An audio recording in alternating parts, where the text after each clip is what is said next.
Suspended Deputy National Police Commissioner Shadrack Sibiya is set to appear before the Madlanga Commission tomorrow. His testimony follows claims from several witnesses of alleged interference in the SAPS.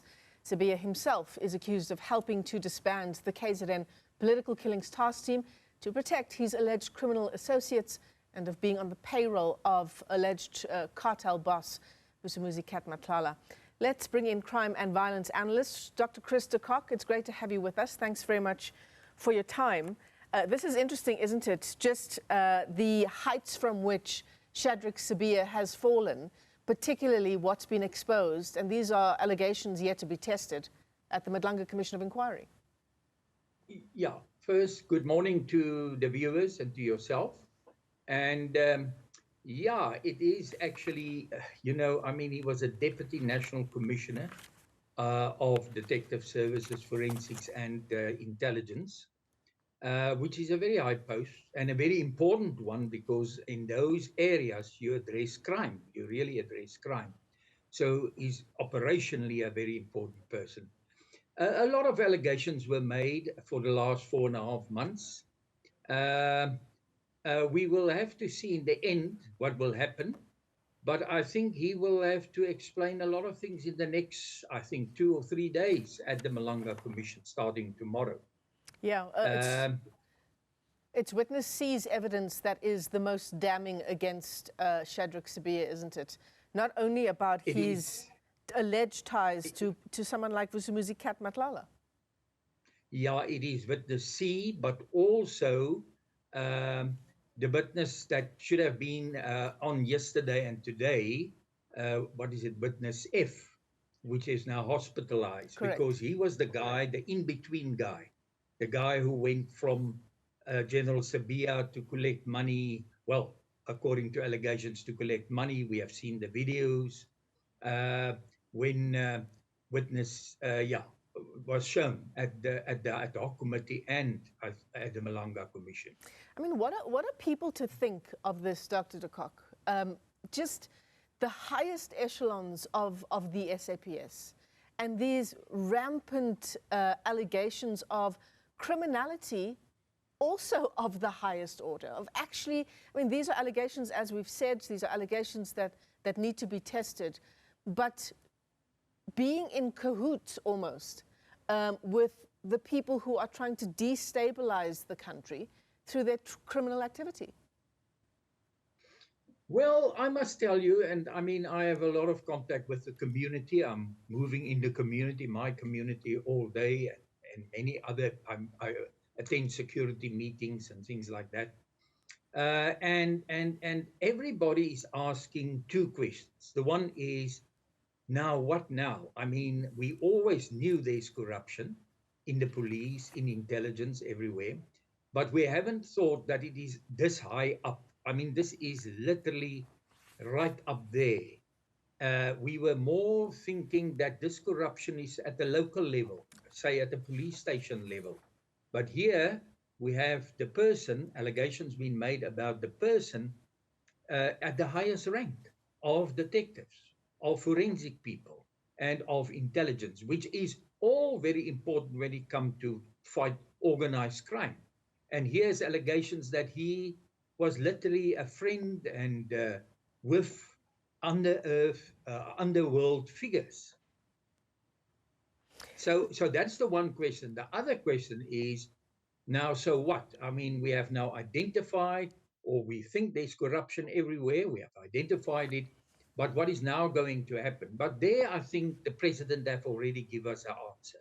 At least a list of about 11 people, some in Ekurhuleni, some at national level, was already identified. And I hope that the task team is there now and they are investigating those cases, and that cases will be open and that we will see people going to court, at least. I mean, Sibiya's policing career is interesting to look at. I mean, this is no small feat. This is someone who began his career in 1989. He was a 20-year-old student constable and then worked his way through the ranks over a period of almost 40 years. And then it was a whole range of things that started to raise red flags. But perhaps let's look at when he joined the city of Johannesburg as someone who was leading anti-corruption probes in local government. If you can just cast your mind back to that, that was somewhere around 2022. And even in his role there were claims he's denied, that there was irregular procurement of spy equipment, as an example. Yeah, well, I mean, this allegations were made at the ad hoc committee. We had somebody from the city of Johannesburg, which said that they have written letters to the National Commissioner, I think even to the minister, to say that this person can't be appointed back in the South African Police Service. And they didn't listen, they just ignored it. I think, if I can remember correctly, there was a letter written to, I think, the then Minister of Police, Becky Cele. But the fact of the matter is he left Johannesburg, it seems, under a bit of a cloud. Also, the fact, I don't know that specific spy equipment. I mean, it seems two views of it. But the question is, how can a city have spy equipment? You know, the Strategic Intelligence Act are very clear on who can spy and who can't spy in South Africa. Yeah. Yeah, and then, of course, in 2023, so these allegations come up around spy equipment, counterintelligence purchases, which Sibiya insisted were lawful. But then in 2023, he returns to the SAPS.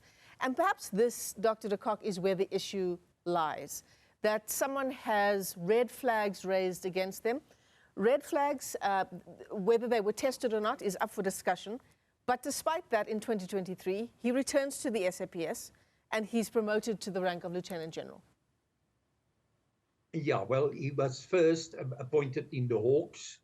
I can't remember if he was there at the specific section or for the whole of the Hawks. No, he wasn't, because General Sibiya was there. Right. But then after that, he's got a promotion to Lieutenant General, and he became Deputy National Commissioner, which is and of 3 operational legs of the South African Police Service. Somewhere there, even when he was for the short while at the Hawks, he should have been. I mean, you can't appoint a person at that level if you don't properly vet that person. Say, what happened at Johannesburg? Oh, no, nothing happened at Johannesburg. Maybe those people are wrong. But you should look at all of these things, because you appoint this person and it's a police officer. It's a police officer.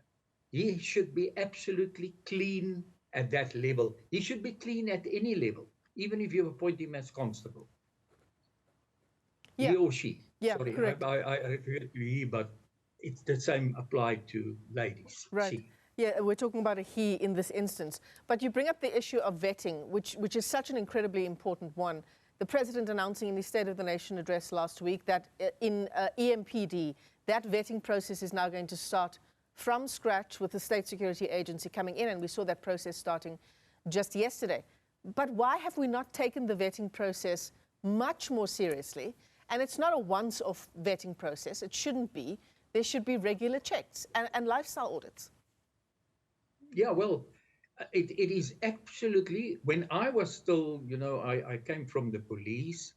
I worked for 18 years in the police as the head of the Crime Information Analysis Center. I mean, I was vetted. I had to have a top secret clearance, and those things were renewed from time to time. It was not only a once-off when I was appointed in '95. It was actually all the time, every 3 or 4 years. And also, what is important, I think, because in between a person can fall, for money and so on. But I think what is important is that that lifestyle checks should be done on all senior officers. If that officer lives above his salary, that means that the salary that he receives, or he and his wife receive, at least then questions should be raised.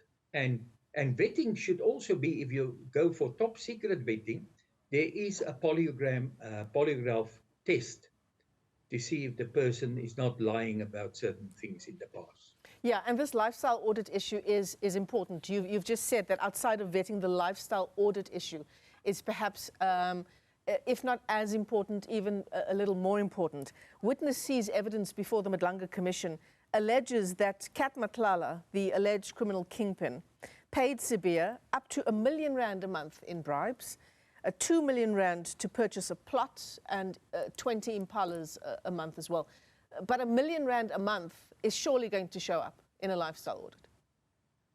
Yeah, well, it will be difficult to hide that money, except if you have certain activities where you can hide the money. I mean, gambling or something like that. But even then, if you gamble with R1 million, you will make a lot of other money as well. So clearly that should show up, and a lifestyle audit can clearly indicate that you live above your means, above your salary. Yeah, absolutely. Well, one thing's for sure, it's going to be quite an interesting day at the Madlanga Commission tomorrow when Shadrack Sibiya does take to the stand.